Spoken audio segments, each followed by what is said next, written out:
You are welcome on the channel podcast with our usual conversation need to continue. We are done with the AFCON and Black Stars couldn't make it, and then the Super Eagles of Nigeria failed in the finals as the elephant of La Cote d'Ivoire won. But we are now back to club football, and the UEFA Champions League is now back. Yesterday we had two games that went on. The first game, one of the games went on in Copenhagen in Denmark when the champions Manchester City went and had a 3-1 away win. And I think it's a very good win for the setup. After Kevin De Bruyne scored the first goal, Magnus Madsen had an equalizer before Bernardo Silva, and then a 94th third goal from Phil Foden to make it 3-1. Manchester City are hard and drive, and then I think they have what it takes to defend the championship based on the fact that the kind of beautiful football that they display for us to watch in this competition. The team really shows how strong they are. Yes, in as much as Ilkay Gundogan is not part of the setup, he was one integral member of the team that won the Champions League last season. But Bernardo Silva is around, Kevin De Bruyne is back from injury, and they seem to be getting things right. Erling Haaland is also there. Jeremy Doku, the new kid on the block, who was bought during the summer transfer window, and all the likes of other guys are there. Jack Grealish.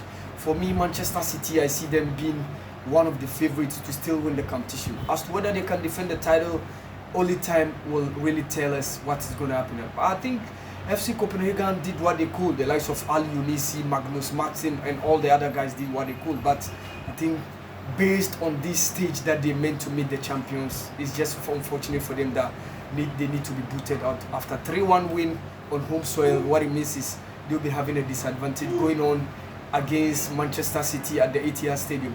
So Manchester City having 3-1 win, I think they are hard and drive. They'll be making it into the next day of the competition. Real Madrid also did the job. They had the job done in Leipzig when they beat RB Leipzig by 1-0, courtesy Brahim Diaz. Yes, Vinicius Jr. made the post, and then we had the likes of Rodrigo Goes also coming with fine game. I think too much of things to talk about. The VR issue that came on board when RB Leipzig scored a disallowed goal is something that you need to talk about. But I think let's give the benefit of the doubt to the officiating officials who were the men on the field on that day. What happened? As Real Madrid coach Carlo Ancelotti seems to be getting the things right, and he won their 14th trophy for them 2 seasons ago by beating Liverpool. Last season was won by Manchester City. But I think Real Madrid is still also one of the favorites to land the competition. Camavinga is there, even though yesterday Jude Bellingham was not around, but the likes of Brahim Diaz, the likes of Eduardo Camavinga, the likes of Rodrigo Goes, Vinicius Jr. made sure they had the job done. Amadou Haidara did what he could. Benjamin Sesko, Lois Ompenda gave a very good shot before Andrew Lennon was able to save that situation. For me, I think based on the fact that Real Madrid have got a 1-0 win away in Leipzig, I see them going through. I don't know anything that Leipzig can do to eliminate Real Madrid going into the quarterfinals of the competition. 2 games tonight. PSG facing Real Sociedad. Real Sociedad topping a group that included the likes of Benfica, the likes of Inter Milan. It shows you that they did a magnificent job during the group stages. But they are right now tying at the 7th place in the Primera Liga, which is around 10 points behind the 4th place spot, which is meant for next season's Champions League. What it means, they need to up their game if they really want to be back in European football going to next season. But Manuel Alguacil's side, they made sure they did a very good job this season, topping a group. But they coming face to face for the first time against PSG. PSG having find their feet in the group stages. They find it very difficult to win some games. I remember they lost against Borussia Dortmund.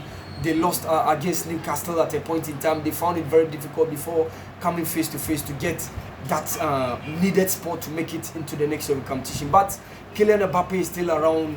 All the likes of Randal Kolo Muani, Manuel Goncalves, and all of them are around. But injury causes on the part of PSG, just some few injuries. But I see that in that game against Real Sociedad, they have what it takes to beat Real Sociedad. Even though Real Sociedad will be coming with different ideas, they need to set up a very good midfield setup.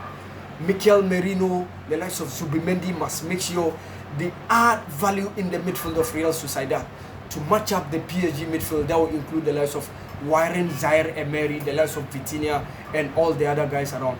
the Nigerian international Omar Sadiq might be the one leading the attack for Real Sociedad alongside Takefusa Kubo. This is match which will be fine margins, but I see PSG having a slight edge based on the fact that they might get a slim win from this game, which is going to be coming on between PSG and Real Sociedad at the Parc des Princes.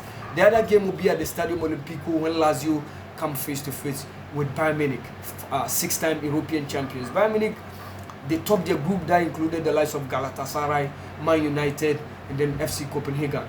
Round 16 stage don't seem to be a trouble for Bayern Munich. They seem to be getting the qualification. Lazio might not be a tough team to stand in the face of Bayern Munich. Yes, they might be having the likes of Ciro Immobile, the likes of Matteo Guendouzi, Mattia Vecino, but with the likes of Leroy Sané, Harry Kane, the likes of Dayot Upamecano, Kim Min-jae, I still fancy Bayern Munich as the team to beat in this game when they meet SS Lazio at the Stadio Olimpico. Bayern Munich might be finding it very tough based on the fact that Stadio Olimpico is going to be the venue the match is coming on tonight. Lazio will think of having the home advantage, but I still fancy Bayern Munich getting a very good result and eventually seeking a qualification and making it into the quarterfinals.